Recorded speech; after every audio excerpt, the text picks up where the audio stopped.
Akhir-akhir ini, perdukunan sedang hangat diperbincangkan di Indonesia. Meskipun banyak yang mendebat soal efektivitasnya, nyatanya masih banyak orang yang merasa sembuh setelah ketemu dengan dukun.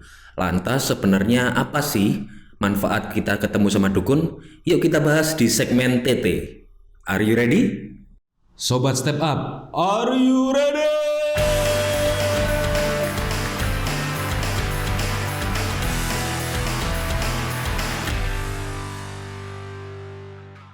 Praktik perdukunan ini sebenarnya sering disebut juga sebagai praktik shamanism.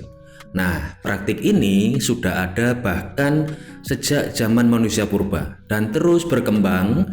Dan kalau kita mau lihat ke sejarah ya, dulu kalau waktu perang, para prajurit yang terluka itu pasti dibawa ke tendanya dukun untuk diobati, entah itu dengan dikasih cairan tertentu atau dilakukan ritual tertentu. Bahkan terus berkembang hingga salah satu pejabat kolonial Belanda bernama George Alexander Wilken, dia menjelaskan dan meneliti soal praktik shamanism atau perdukunan di Indonesia. Lucunya yang ia temukan adalah praktik perdukunan di Indonesia itu sangat erat sekali dengan gangguan mental.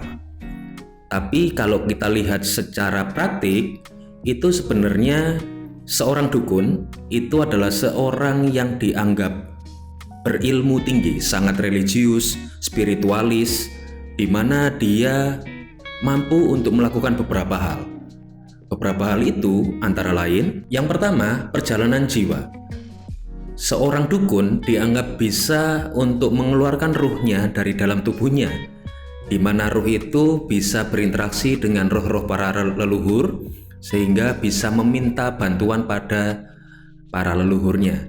Lalu yang kedua yaitu roh penjaga atau yang biasa kita sebut sebagai kodam. Nah, para dukun ini dianggap bisa untuk memanggil ruh-ruh yang ada di alam, entah itu bentuknya macan, banteng, dan lain sebagainya, sehingga itu menjaga kita dari mara bahaya. Lalu yang ketiga yaitu kemampuan terkait dengan kematian dan reinkarnasi.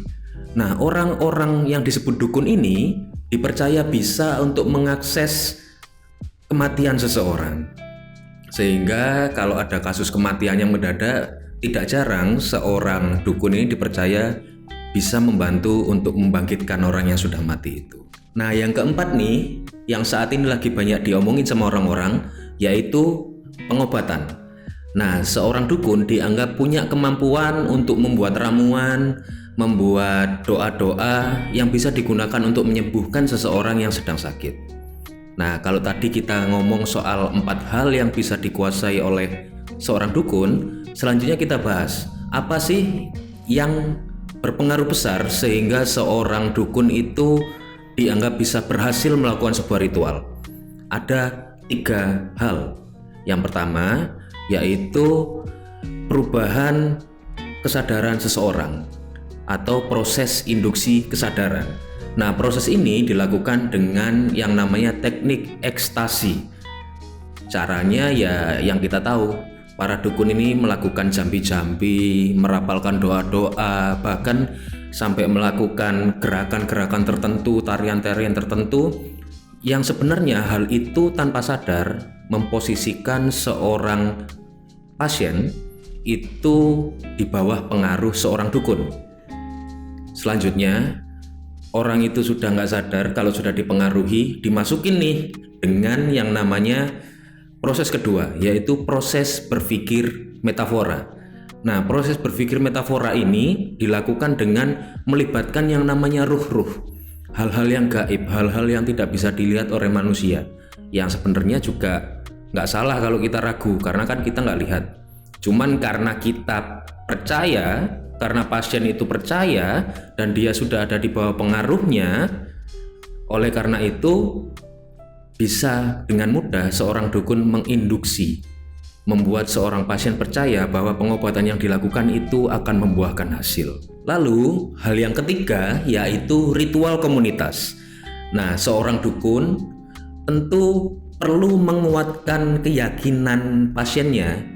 Salah satu caranya yaitu dengan Dia melibatkan orang lain di sekitar lingkungannya yang seolah-olah memberikan dukungan, energi, doa, kepercayaan, seolah-olah doa yang dia lakukan itu semakin kuat jika semakin banyak yang ikut berdoa.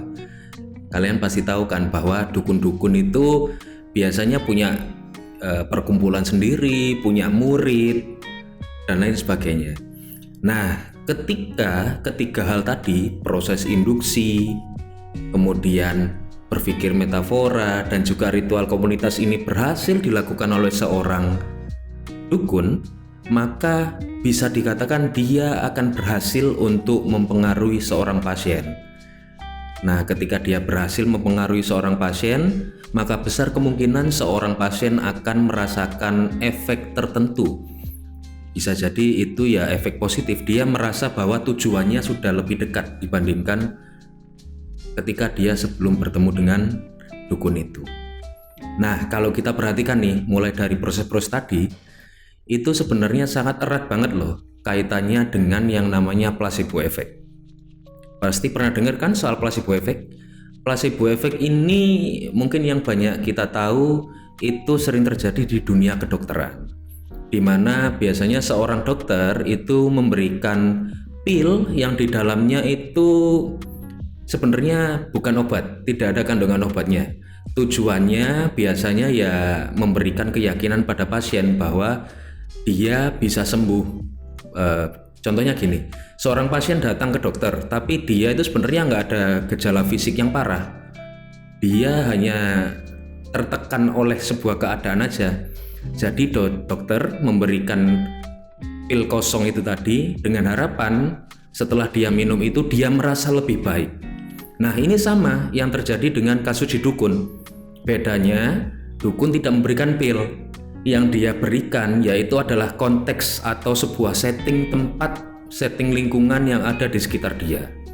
Contoh, ketika kita datang ke tempat dukun, itu pasti kita bisa melihat ada ornamen-ornamen tertentu, entah yang dipajang di tembok, kemudian meja yang dia gunakan untuk berdoa, pakaian dia yang dia gunakan, cara dia menyapa pasiennya, cara dia berinteraksi dengan orang-orang di sekitarnya.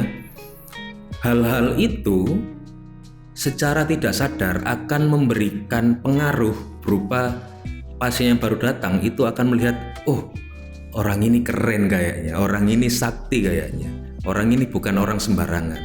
Baru seperti itu sedikit banyak sudah memberikan efek pada seorang pasien yang baru datang. Nah, selain hal-hal yang bisa dilihat, ornamen-ornamen cara seorang dukun berperilaku, hal-hal lain yang diterima oleh pasien ketika ritual juga memberikan pengaruh. Contoh, misal setelah ketemu dukun, dukunnya bilang, ngasih barang, "Mas, ini nanti dicampur air dikonsumsi malam ini jam segini." Atau, "Mas, ini kain ini tolong kubur di rumah, di sudut-sudut rumah, jangan sampai ada orang yang tahu." Nah, ritual-ritual seperti ini itu juga berperan untuk menambah keyakinan seorang pasien akan keberhasilan atau efek yang diharapkan itu akan dia dapat setelah dia berkonsultasi dengan seorang dukun. Jadi kelihatan ya bahwa placebo effect ini meskipun kita bisa meragukan keberhasilannya, kenyataannya dengan serangkaian ritual yang dilakukan, doa-doa yang dilantunkan, setting lingkungan yang dipaparkan, itu memberikan pengaruh. Nah, ternyata menurut penelitian, kerennya nih, hal-hal yang tadi, yang dalam tanda kutip remeh itu tadi, secara gelombang biologis di otak itu ternyata memberikan pengaruh. Gimana pengaruhnya? Pengaruhnya yaitu ketika kita percaya akan sesuatu, itu akan berpengaruh juga pada gelombang otak kita, berpengaruh pada hormon-hormon yang dihasilkan oleh otak kita. Itu baru otak loh ya. Selain otak, yang dipengaruhi juga adalah tubuh kita, otot-otot kita nih, termasuk organ-organ kita, jantung, paru-paru itu juga terpengaruh. Terpengaruhnya apa? Yang pertama, merasakan relaksasi. Relaksasi di sini artinya bukan tidur, tapi merasa lebih nyaman, lebih tenang karena merasa secure, merasa ada sosok yang bisa kita percayai bahwa ada hal-hal tertentu yang akan membantu kita untuk mencapai apa yang kita inginkan. Itu yang pertama. Lalu efek yang kedua juga, selain menata gelombang fisik, lalu relaksasi mental kita, ternyata hal ini juga berpengaruh terhadap perasaan kita. Kita akan merasa lebih percaya diri, kita merasa confident bahwa yang kita inginkan itu pasti akan kita dapatkan. Nah, kalau itu tadi kan penelitian soal neuropsikologi ya, gimana dampaknya praktik perdukunan terhadap yang terjadi dalam diri seseorang. Uniknya, ada juga loh penelitian yang membahas bahwa yang tadi kita bahas itu memang kenyataannya sangat berpengaruh. Apa aja itu? Yang pertama, tingkat kerumitan.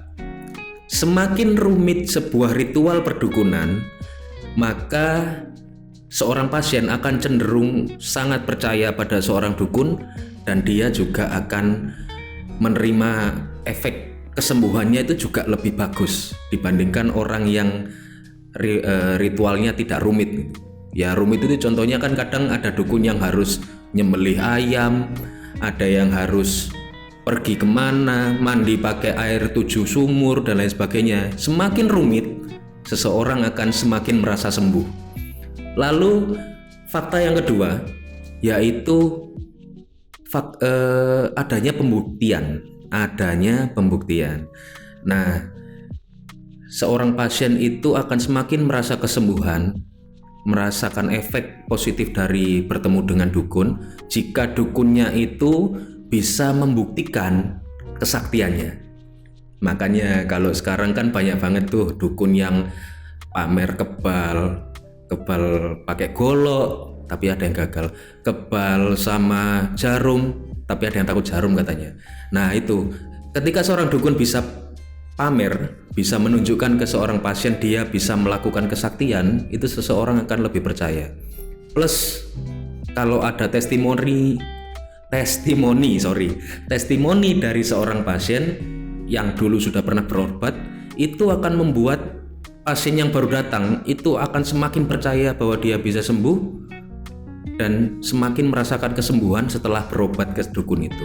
Lalu yang ketiga nih, fakta unik dari penelitian bahwa praktik perdukunan itu keberhasilannya juga ditentukan oleh tingkat skeptis dari pasien yang datang.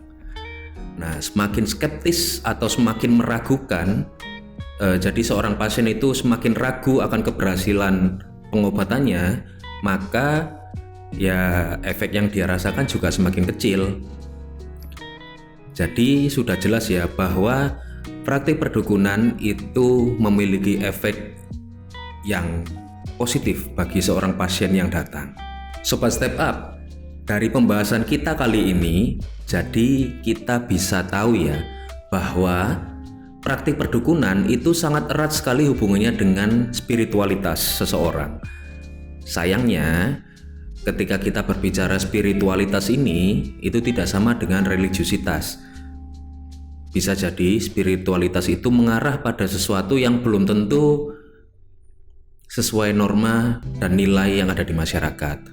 Oleh karena itu, penting sekali bagi kita untuk memilih orang atau individu yang akan kita tanyai atau kita jadikan sebagai konsultan kita dalam kehidupan sehari-hari. Bijaklah dalam memilih guru spiritual yang kalau aku boleh saran sih yang sesuai dengan agama aja, yang tuntunannya jelas, yang tidak melanggar norma, tidak melanggar nilai, atau mungkin sekalian aja kita konsultasi dengan orang-orang yang memang profesional di bidangnya, misal ke psikolog, psikiater, dokter, enggak apa-apa. Itu tinggal bagaimana kebijakan kalian dalam memilih. Balance, enggak semuanya harus gebyar uyah atau disamakan. Oke, gitu ya pembahasan kita di video kali ini. Buat teman-teman yang punya pengalaman soal perdukunan, silakan cerita aja di komen, nanti kita bahas seru-seruan aja. Selain itu, jangan lupa like, subscribe, dan juga share ke teman-temanmu, barangkali mereka butuh info-info seperti ini. See you next time. Upgrade your mind, upgrade yourself with Step Up. Bye.